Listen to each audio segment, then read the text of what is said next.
Hello, and welcome back to People Skills Pro. Have you ever had a friendship that started to feel strange? A friend who used to be your closest confidant suddenly becomes distant and cold. A group of friends you've known for years starts to leave you out of plans. You feel a shift in the social temperature, a quiet hostility you can't explain, and you're left completely bewildered, wondering, what did I do wrong? You may not have done anything wrong at all. You may be the victim of one of the most insidious and devastating forms of social sabotage there is, a narcissistic smear campaign. There is a type of person, a narcissist, a hidden enemy, who cannot stand to see you happy and well-connected. Your strong friendships are a threat to their need for control and attention, but they are too clever to attack you directly.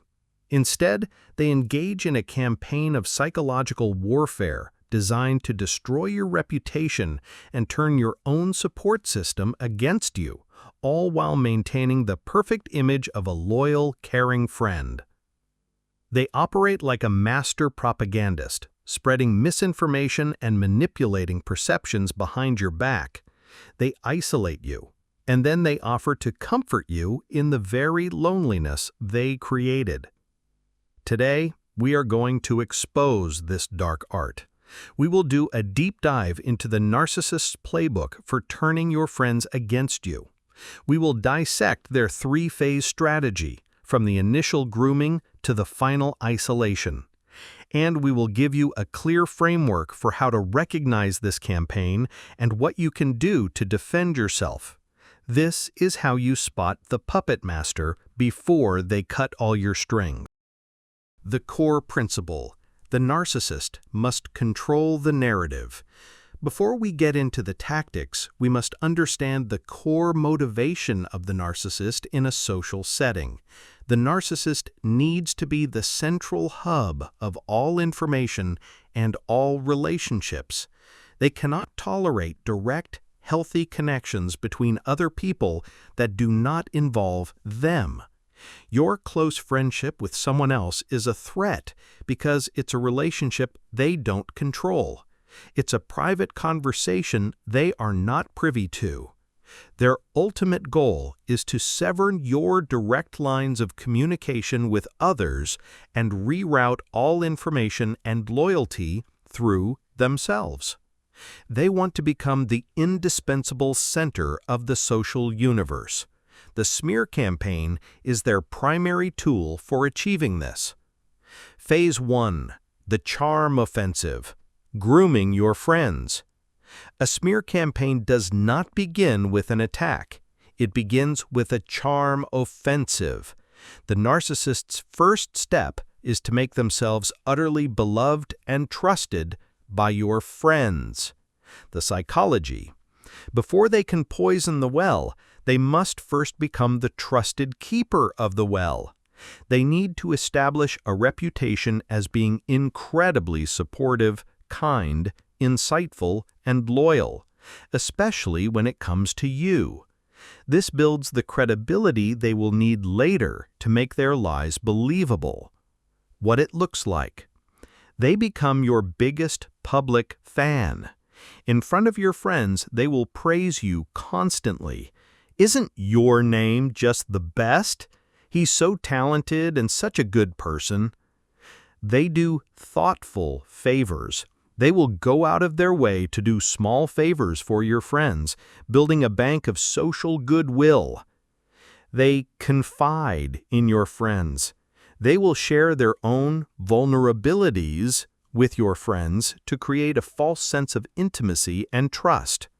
They become the person everyone in the group sees as a great guy or a sweetheart. This phase is crucial. They are building the perfect cover.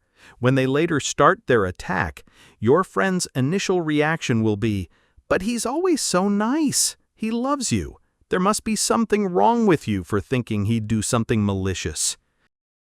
Phase 2. The smear campaign. Poisoning the well. Once the narcissist has established themselves as a trusted source, they begin the campaign. This is done through a series of sophisticated covert tactics. Tactic number 1, the concerned confession. This is their opening move. They will take a piece of your private information, a vulnerability you shared, a frustration you vented, and reframe it as a serious problem, all under the guise of concern. What it looks like, they will pull one of your friends aside and say with a worried tone, "Hey, I'm a little worried about your name. He told me he's feeling really unhappy in his job, and I think he might be getting depressed. Have you noticed anything?" The psychological attack: they have taken your normal, everyday complaint and twisted it into a sign of instability. They are not concerned, they are planting a seed in your friend's mind that you are emotionally unwell. Now, every time you have a bad day, your friend will view it through the lens of, "Oh, this is part of his depression." Tactic number 2, triangulation. This is the art of creating conflict between two people by acting as a manipulative middleman. The narcissist will control the flow of information between you and a friend, distorting what each of you has said to create a misunderstanding. What it looks like: you tell the narcissist, "I was a little annoyed that Sarah was late last night." The narcissist goes to Sarah and says, "Your name is furious with you. He was saying you're a really flaky and disrespectful person." Sarah, now hurt, says, "Wow, I can't believe he would say that. I'm the one who always has to plan everything for him." The narcissist comes back to you and says, "I tried to defend you, but Sarah went off. She was saying you're lazy and that she's sick of carrying the friendship." The psychological attack: the narcissist has just manufactured a conflict out of thin air. They have made you both feel wronged by the other person, and they have positioned themselves as the loyal friend who tried to mediate. Now, instead of talking to each other directly, you both go to the narcissist to vent, which gives them even more power and control over the narrative. Tactic number 3, the preemptive strike. If the narcissist knows a conflict has occurred or that they have done something wrong, they will race to tell your friends their version of the story first. What it looks like: you have a disagreement with the narcissist where you call them out on their behavior. Before you have a chance to talk to anyone, they have already called all your mutual friends. They say, "Your name just completely exploded at me for no reason. I think he's going through something. He was really scary. I'm just so shaken up." The psychological attack: they have framed you as the aggressor and themselves as the victim. When you eventually come to your friends with your side of the story, you are already on the defensive. Their narrative got there first, and it has poisoned the well. Tactic number 4, the subtle hint campaign. This involves dropping small, negative hints and questions over a long period to slowly erode your friend's perception of you. Does your name seem a little off to you lately? I hope he's okay. He seems to be drinking a lot more than usual. It's funny, he tells me one story, but then I hear another version from someone else. It's so confusing. These are not direct accusations. They are questions and observations designed to make your friends start looking for flaws in you. The narcissist is turning your own friends into private investigators tasked with finding evidence to support the negative narrative they are creating. Phase 3, the isolation. This is the end game. After weeks or months of this campaign, you start to feel the effects. Friends stop calling you. You get left out of group chats and social plans. When you are around them, the vibe is cold and awkward. They look at you with suspicion or pity. You are now socially isolated. The narcissist, of course, is the one person who remains by your side. They will say things like, "I don't know what's wrong with everyone lately, but don't worry, I'll always be here for you." They have successfully cut you off from your herd and positioned themselves as your sole protector, which gives them the ultimate control. The defense. How to fight a ghost. Fighting a smear campaign is incredibly difficult because you are fighting a ghost. You are fighting a narrative, not a person. Direct confrontation is often fruitless. Step 1. Recognize the game. The first step is to see the pattern. Stop looking at each incident in isolation and see it for what it is, a coordinated campaign.